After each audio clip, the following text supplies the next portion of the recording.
Bonjour tout le monde. Écoutez, hier je vous avais posé un petit quiz, donc quelques-uns ont répondu. Alors il n'y a pas d'erreur ou de juste réponse. Le but étant de comprendre, et c'est ça qui vous mènera véritablement vers une amélioration, que ce soit dans la vie ou dans les arts martiaux. Donc, si on prend notre exemple d'hier, je veux donner un coup de pied circulaire gauche, par exemple. Ma jambe gauche donc, va se lever, ma jambe de terre va être la jambe droite. En fait, si on comprend que le yang, c'est l'activité, la progression, la résistance, la robustesse, on l'a vu ensemble déjà. Donc, il y a le mot activité. C'est cette jambe qui se met le plus en action, puisque l'autre va rester plantée dans la terre. Ça ne veut pas dire qu'elle ne fait rien, mais elle reste plantée dans la terre, elle ne se déplace pas autant, elle est moins en activité que la première. N'oubliez pas que dans le yin-yang, il y a toujours un peu d'inactivité dans l'activité et un peu d'activité dans l'inactivité. Oui, tu peux t'allonger et te faire bronzer, tu verras que tu vas continuer de respirer, de déglutir, ton cœur va battre, tes organes vont continuer de fonctionner, même si tu vas être au ralenti. Donc, jambe gauche, yang.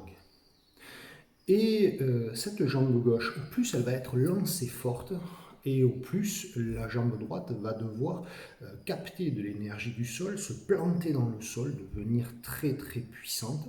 Donc on comprend que au plus le yang est élevé, et au plus le yin chez l'individu va devoir se développer et suivre.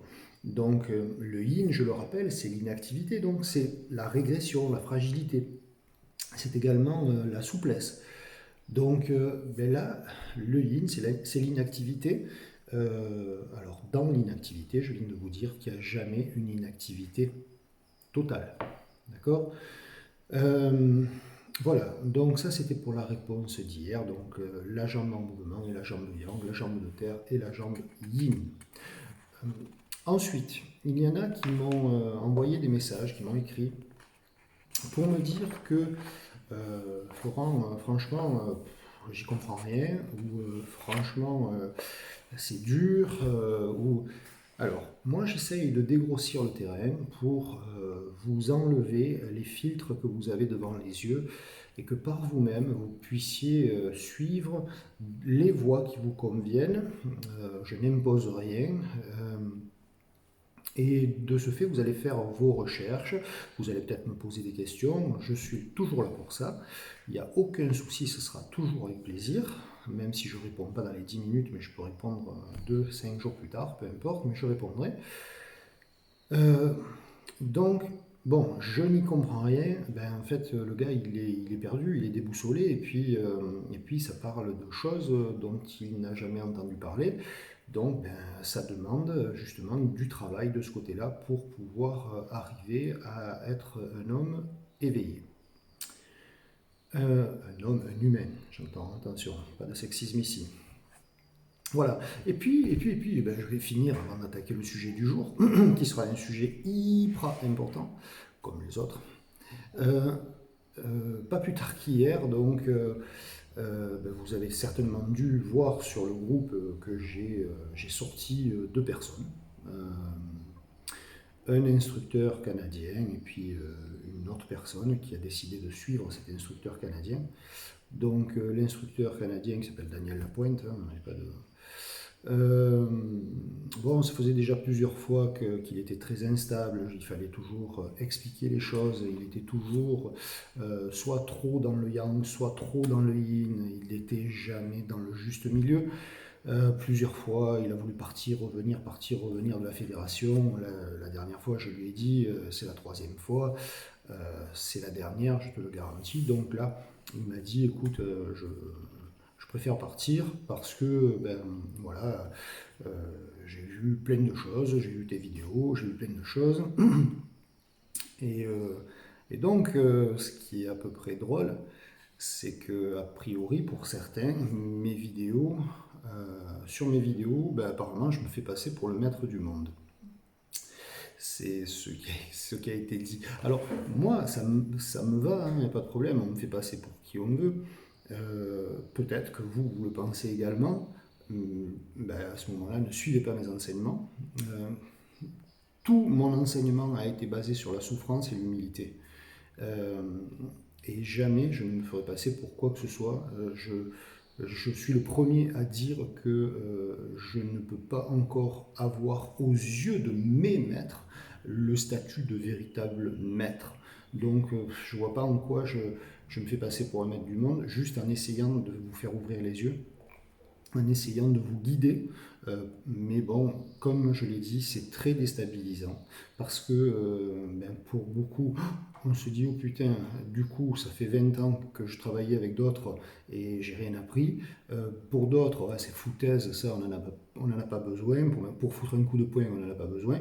Est-ce qu'ils ont juste pas compris que le combat, il est avant, pendant, après et sur toute une vie. Voilà, bon, je vais arrêter de me justifier là-dessus. Ça me fait sourire parce que la sélection naturelle se fait même grâce à une vidéo. Donc, merci les vidéos. Voilà. Qui même me suivent. Aujourd'hui, j'ai décidé, donc, puisqu'ils sont partis, on va pouvoir parler de choses très sérieuses. J'ai décidé de vous parler des 5 éléments. Alors ne vous affolez pas, je ne vais pas pouvoir vous faire les 5 éléments en 20 minutes, c'est pas possible. Mais je vais commencer à vous présenter, à vous expliquer et puis peut-être à vous présenter l'élément le plus commun qui est le feu. Alors, les 5 éléments, donc en Chine, ça s'appelle Wu Xing. Alors non, Alain, c'est pas de là-bas que vient le coronavirus non plus.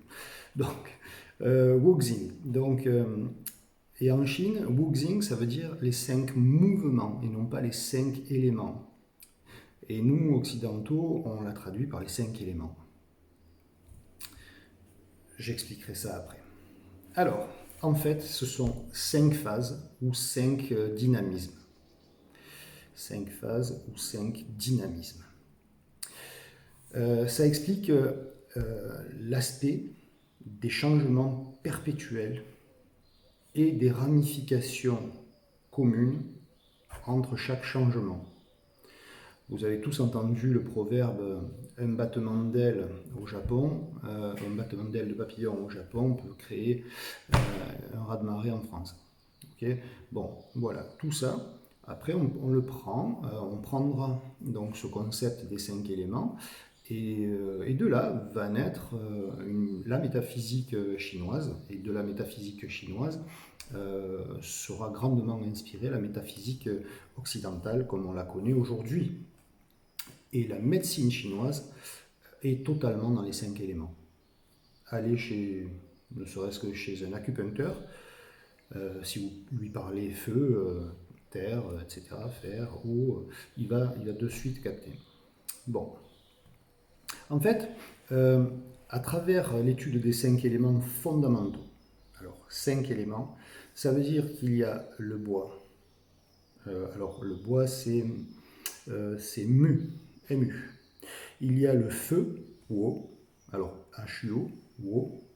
Il y a la terre qui est tu, tu. Il y a le métal qui est jin, J-I-N, pas G-I-N pour les ivrognes. Et il y a l'eau qui est shui, comme le feng shui, il y a de l'eau.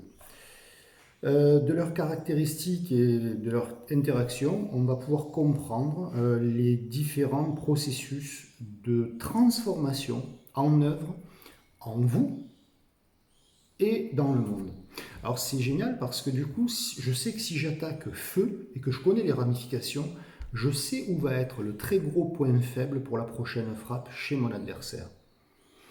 Si un acupuncteur commence, vous allez vous plaindre du foie, il commence à piquer au niveau du pied, il ne faut pas vous inquiéter. C'est qu'il est sur un méridien, c'est-à-dire un transporteur d'énergie qui passe par le foie et il va commencer à le faire vibrer par là. Et bien dans le combat, c'est pareil. Moi, des fois, je m'amuse et je passe métal, eau, feu, terre Et c'est comme ça que tu deviens très très très destructeur parce que tu sais exactement. En fait, c'est comme si ton adversaire d'un coup avait des clignotants. Tu viens de frapper là, bim, ça clignote ici. Tu frappes là, ça clignote là, là, là, et ainsi de suite. Et ça, c'est génial à travailler. Alors, chacun des éléments, des mouvements, en fait, au départ, c'est calqué, une fois de plus, sur les grands mouvements de la nature. Donc, toutes les grandes fonctions naturelles. Et, euh, et ensuite, on l'a amené vers véritablement la relation plus subtile des choses. Donc oui, au départ, on a regardé la lave couler, comment elle arrivait à passer par des arbres couchés, comment elle arrivait à les fossiliser sur place et ne pas les brûler. On a regardé des effondrements de terrain, on a regardé des tsunamis, on a regardé tout ça, la foudre, tout ça. Et l'eau coulée d'une cascade. Et c'est pour ça que moi-même, à l'heure d'aujourd'hui, je continue à regarder le vent qui fait onduler la branche et je vois à quel moment la branche est prête à casser ou à quel moment elle renvoie la puissance vers l'air qui est en train de la secouer, en fait, comme si elle se défendait. Et on peut arriver à voir ça. Vous aussi.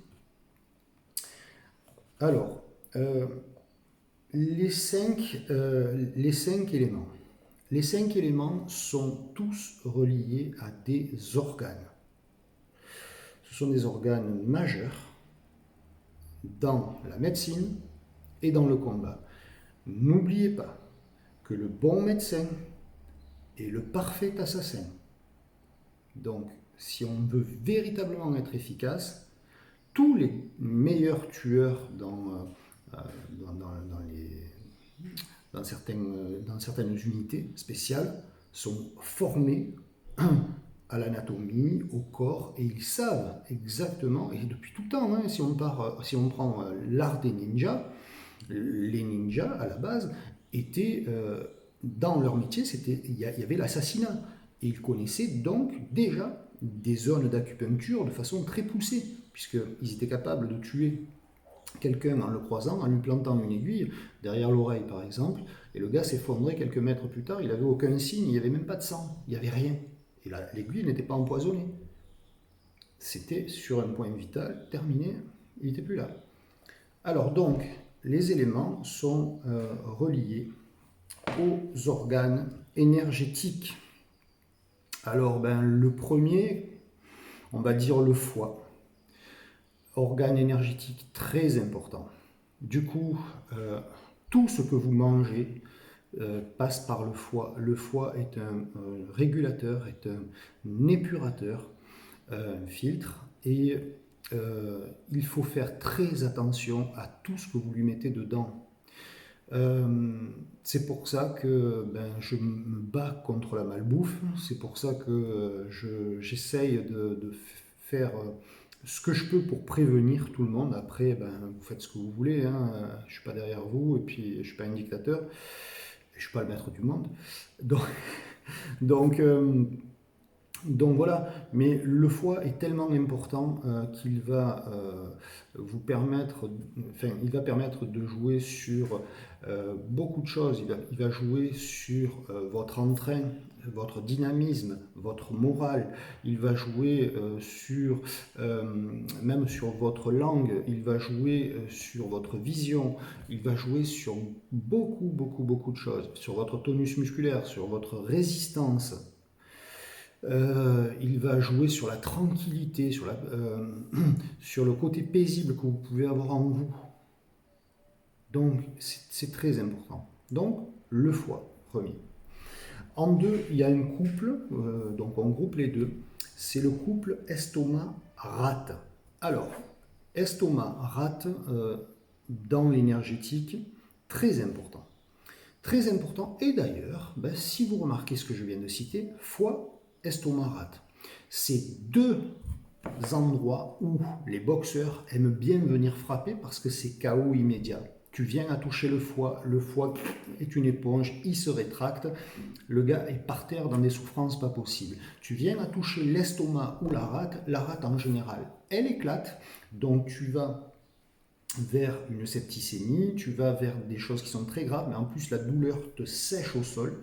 Et l'estomac est un gros haricot, en fait, je schématise, attention, et il va soit se comprimer, soit vriller sur lui-même. Et là, tu ne te relèves jamais. Donc, il faut une intervention pour les deux. Et ce sont des petits organes qui ont énormément d'action, autant au niveau du cerveau qu'au niveau des autres organes et de la machine corporelle. Donc, attention, foie, estomac, rate. Ensuite, il y a les reins. Les reins, ben, c'est très simple.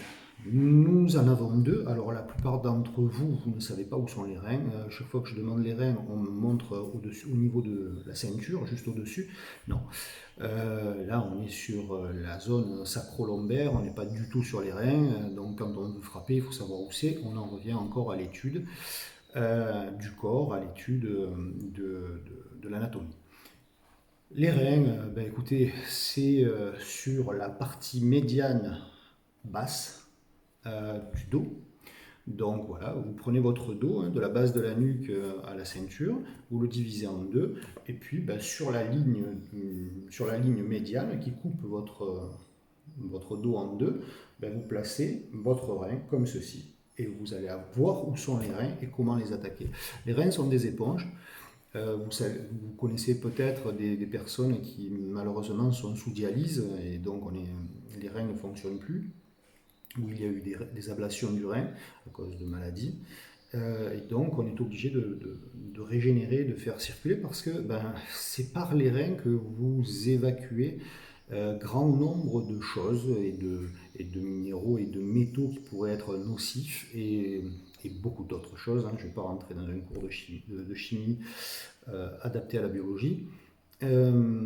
Mais vous comprenez l'importance. Donc du coup, quand j'attaque les reins, je sais que derrière, il va y avoir des répercussions sur l'organisme interne de la personne. C'est tout le temps ça, les éléments. On ne fait pas que un bleu ou on ne fait pas que faire saigner une lèvre ou casser une dent. Non, ça va dedans. C'est le plus dangereux. Ensuite, il y a le cœur. Le cœur, alors lui, pas comme les reins, on n'en a qu'un. Certaines personnes n'en ont pas beaucoup en fait.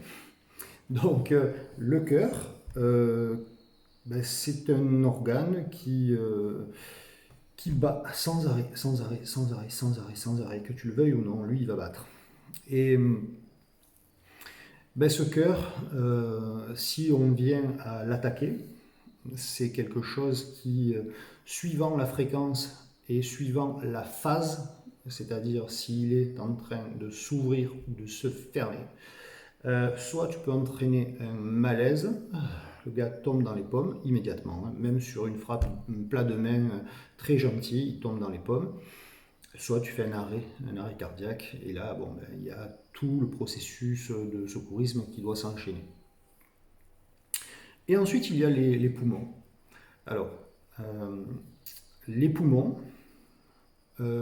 c'est essentiel.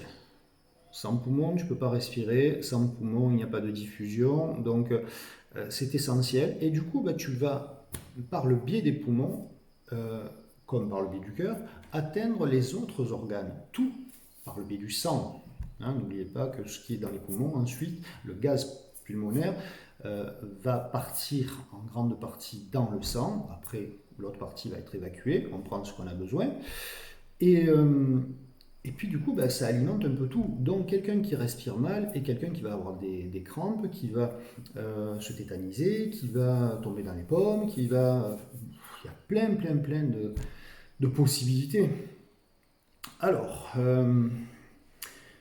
comme ça, en fait, on va lier maintenant chaque organe à un élément.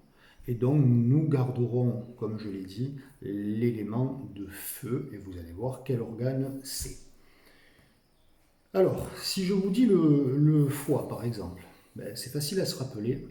Foie, bois. On verra plus tard ce qu'est le bois. Ensuite, si je vous dis rate et estomac. Rate et estomac. Ça tombe bien, il y a un T dans chaque mot. T comme terre. Alors, ça, c'est pour mon copain, mon ami Stéphane, qui a besoin de petits moyens mémotechniques. Et je suis sûr que beaucoup d'entre vous en ont besoin. Donc, rate, estomac, terre. T, T, terre.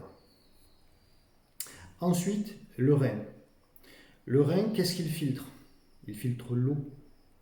Donc, rein, eau. Le cœur.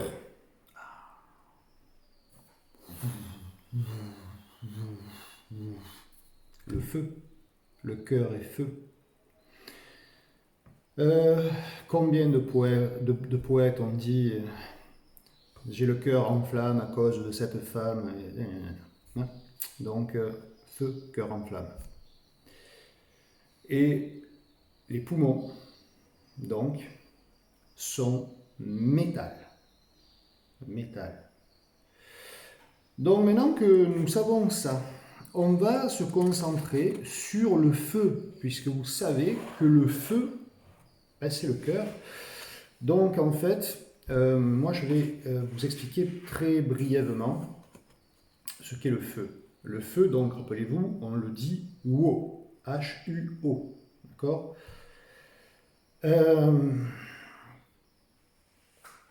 Le feu, c'est l'énergie, c'est le mouvement qui s'élève toujours vers le ciel, toujours. C'est une énergie qui va vers le ciel, vers le sommet, vers le point le plus haut. Mais le feu au pied d'un arbre, il finira par atteindre la cime. Il va aller toujours vers le haut, tout le temps. Il se doit de conquérir, tout le temps, sans limite. Sans limite. Commencez à imaginer, mais si finalement cet élément était une personne. Ben, tu aurais affaire à quelqu'un qui veut toujours s'élever, tu aurais affaire à quelqu'un de très mordant, tu aurais affaire à quelqu'un qui a certainement beaucoup d'ambition, qui veut vraiment brûler toute la vallée, tu aurais affaire à quelqu'un qui n'a pas de limite. Sinon, sauf si on l'affaiblit. Et là, on reprend notre précepte du yin-yang.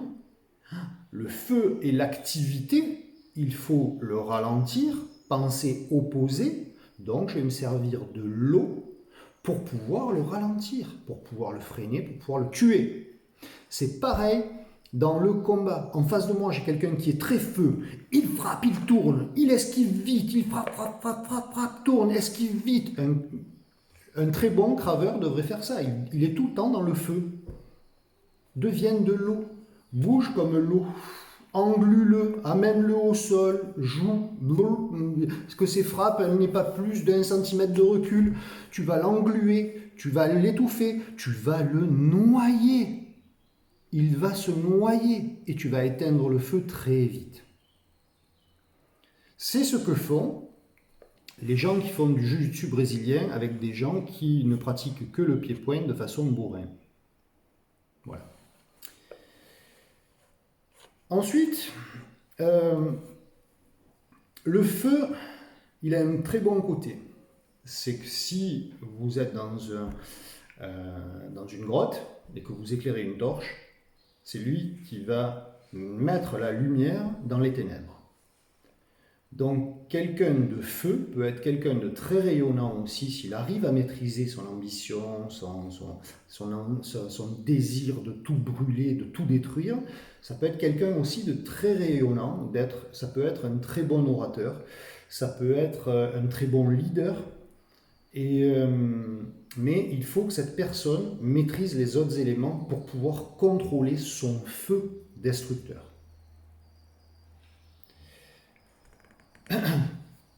Donc, la personne feu, maintenant que vous êtes capable de comprendre ce qu'est le feu, feu, cœur, hop, personne. La personne feu, c'est en général une personnalité qui est chaleureuse.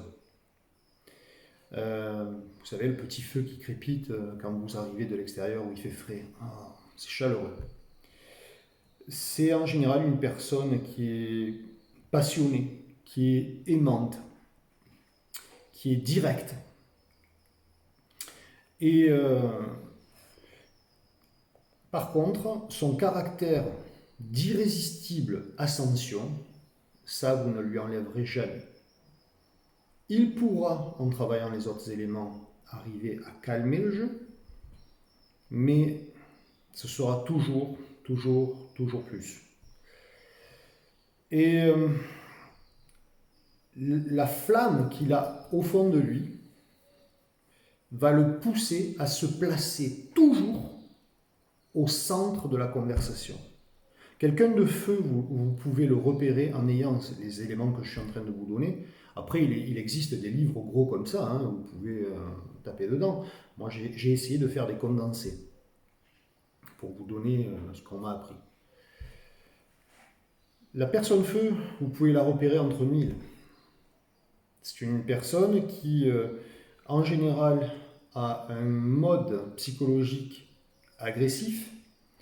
N'oubliez pas, agressif, c'est pas forcément mauvais. Il y a les agressifs, les assertifs et les passifs.